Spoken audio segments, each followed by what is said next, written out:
administrative de l'État, les modalités d'organisation administrative de l'État, il y a naturellement, surtout dans les États unitaires, deux principales modalités d'organisation. Il y a la déconcentration, il y a la décentralisation. Bien entendu que la décentralisation s'oppose à la centralisation dans laquelle se trouve maintenant la déconcentration, parce que la centralisation a aussi deux modalités, c'est-à-dire la concentration et la déconcentration. Maintenant, en République de Guinée, il est admis que l'organisation administrative de la République de Guinée est basée sur des collectivités locales et des circonscriptions territoriales. Donc, ces collectivités locales correspondent aux communes. Et en Guinée, il y a des régions dans les textes, même si ça n'a jamais été mis en œuvre durant tout le temps d'Alpha. C'est vrai qu'à un moment donné, il a été question de la régionalisation. Effectivement. Donc, il y a des régions, il y a aussi des communes urbaines, il y a aussi également des communes rurales. Maintenant, les quartiers et les districts constituent des sections de ces entités, conformément à l'article 88 du Code électoral révisé de 2017. Donc, dans ce cas, tout récemment, nous avons appris à travers des zones de radio et télévision nationales et même privées, nous avons appris que le président a publié un décret faisant désormais que les conseillers des quartiers et des conseillers de district soient désormais désignés par des gouverneurs.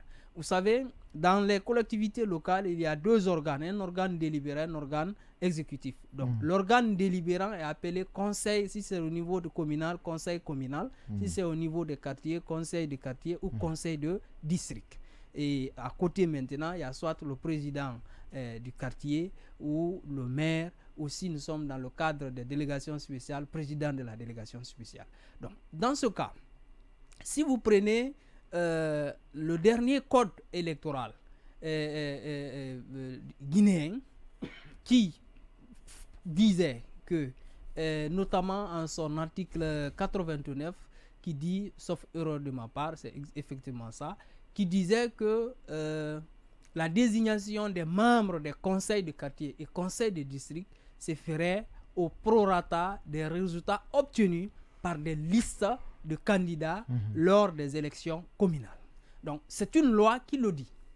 Donc, dans ce cas, si on veut modifier une telle disposition, en vertu du principe de parallélisme de normes, il faudrait soit prendre une autre loi, ou à défaut d'une loi, prendre par ordonnance en respectant la procédure indiquée en la matière. Parce que ce principe de parallélisme de forme voudrait qu'une norme inférieure ne peut pas transgresser, c'est-à-dire modifier une norme supérieure. Il faut une norme de même valeur ou d'une valeur supérieure pour modifier. Donc, dans ce cas, si on prend un décret pour modifier une disposition légale, on se rend compte qu'on peut bien admettre en tant que juriste qu'il y a vice de forme.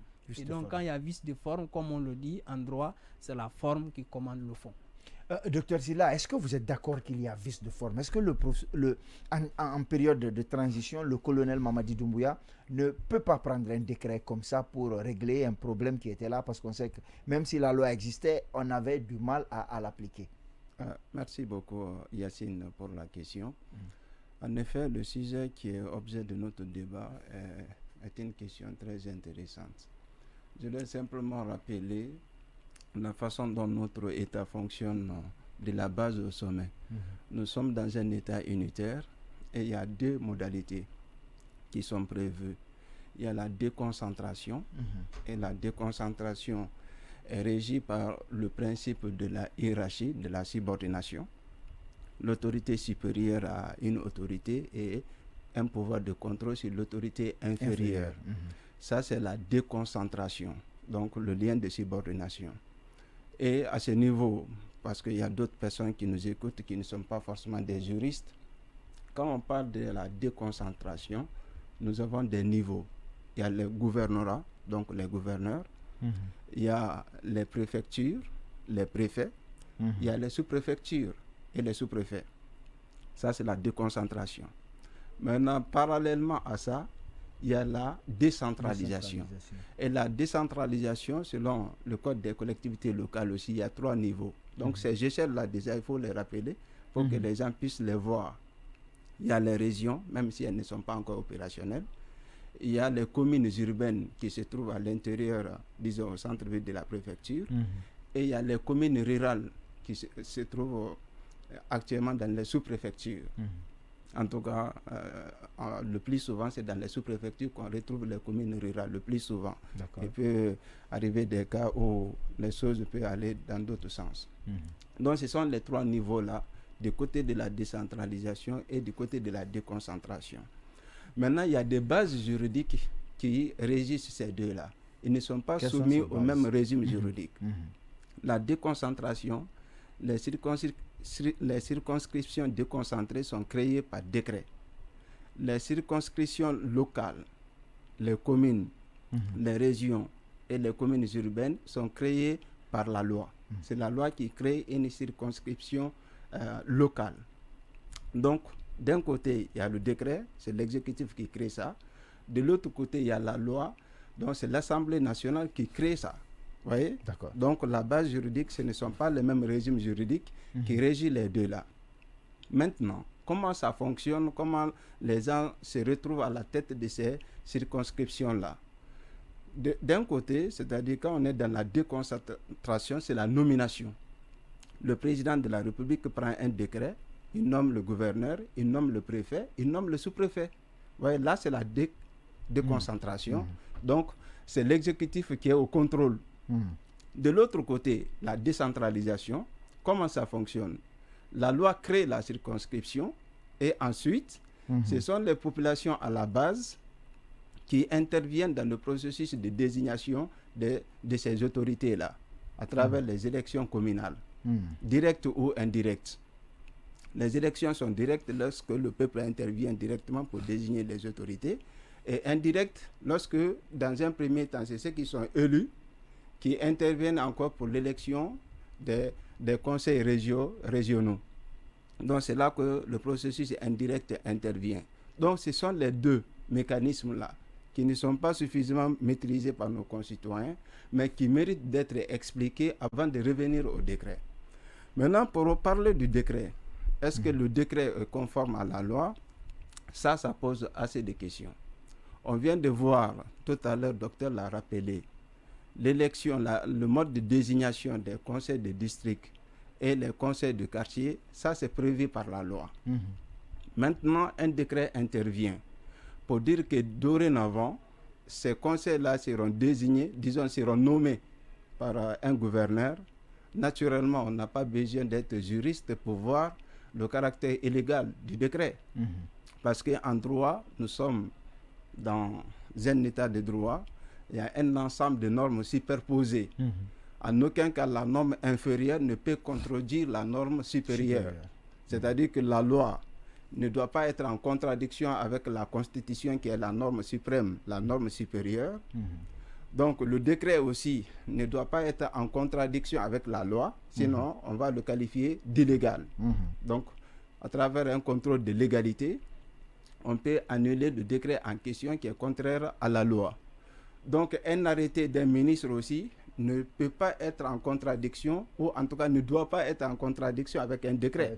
Le décret est une décision du président et le ministre est sous l'autorité du président. En aucun cas, il peut prendre une décision qui va à l'encontre de la décision du président.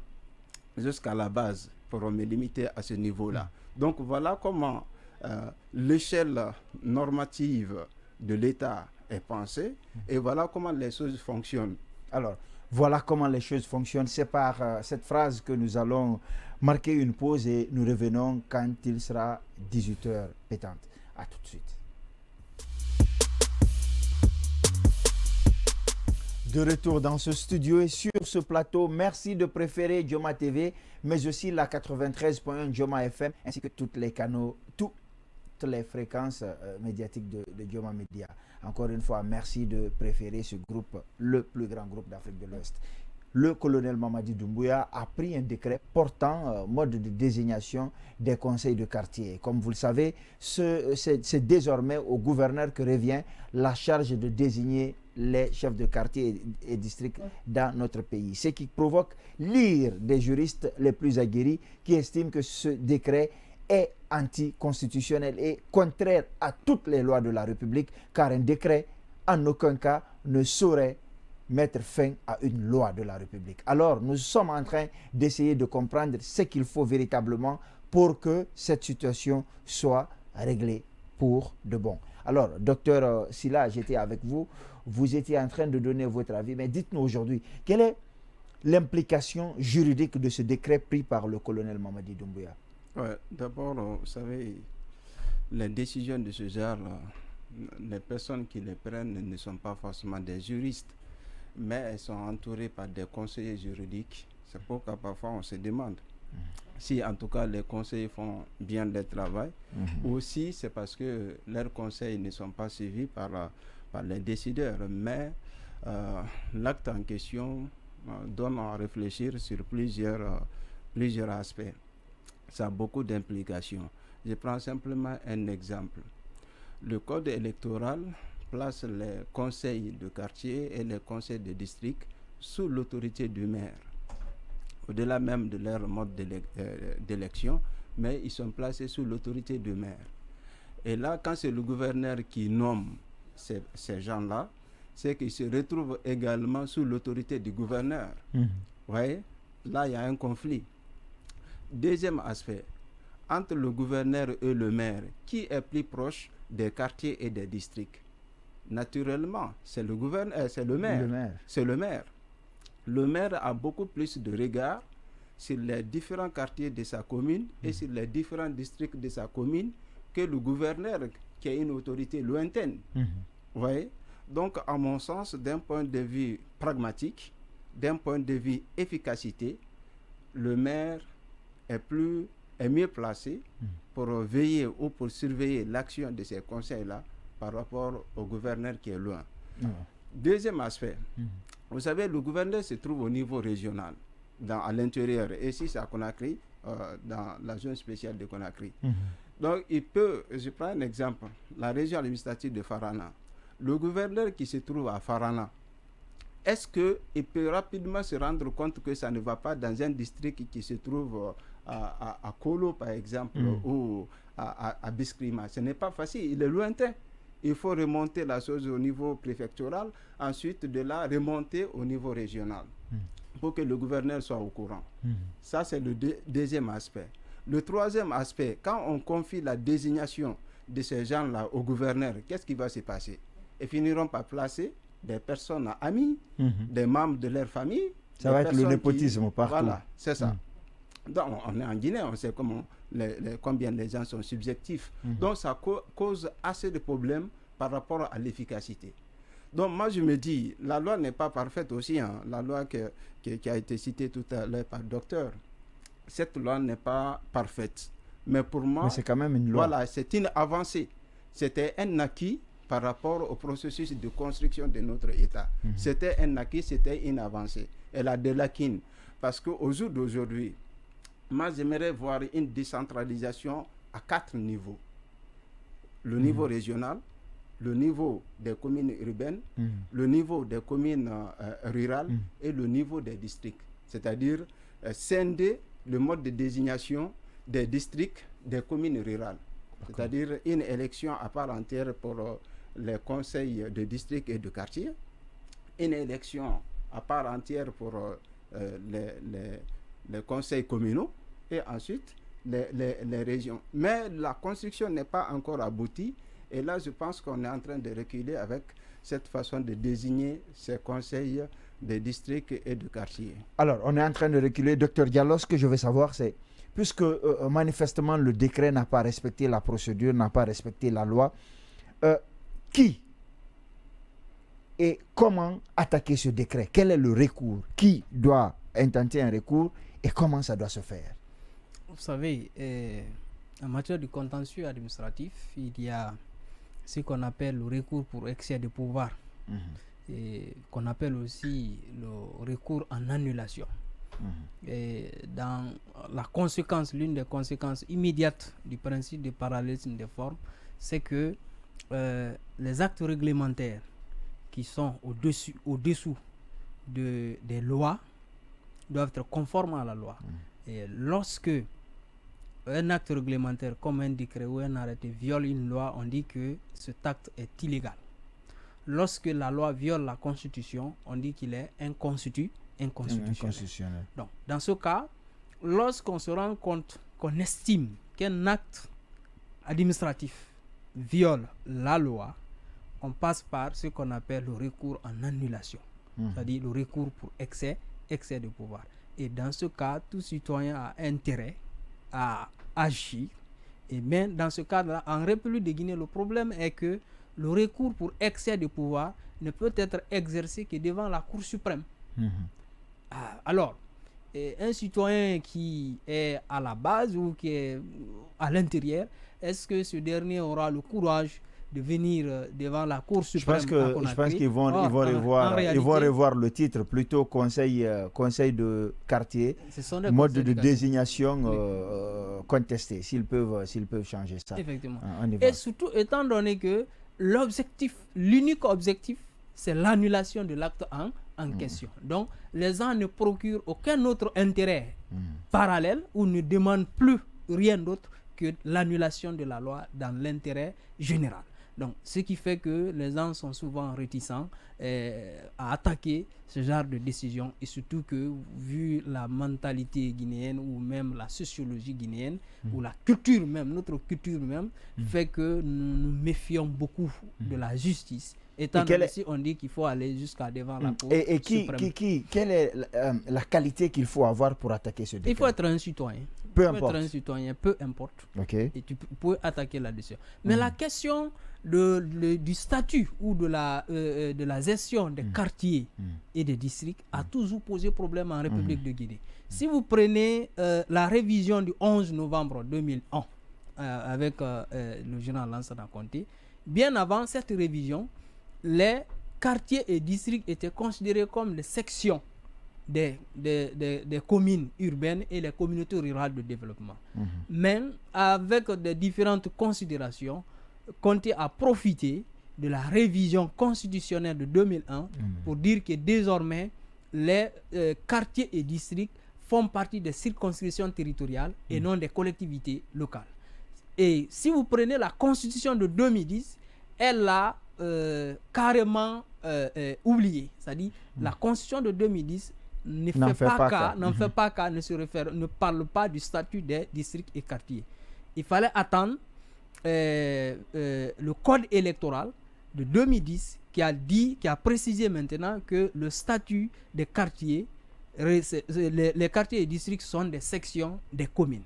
Mais dans ce cas aussi, l'article 102 qui parlait des modes de désignation des conseils de quartier, des membres du conseil de quartier, disait que cette désignation se fait par vote à main levée ou par alignement.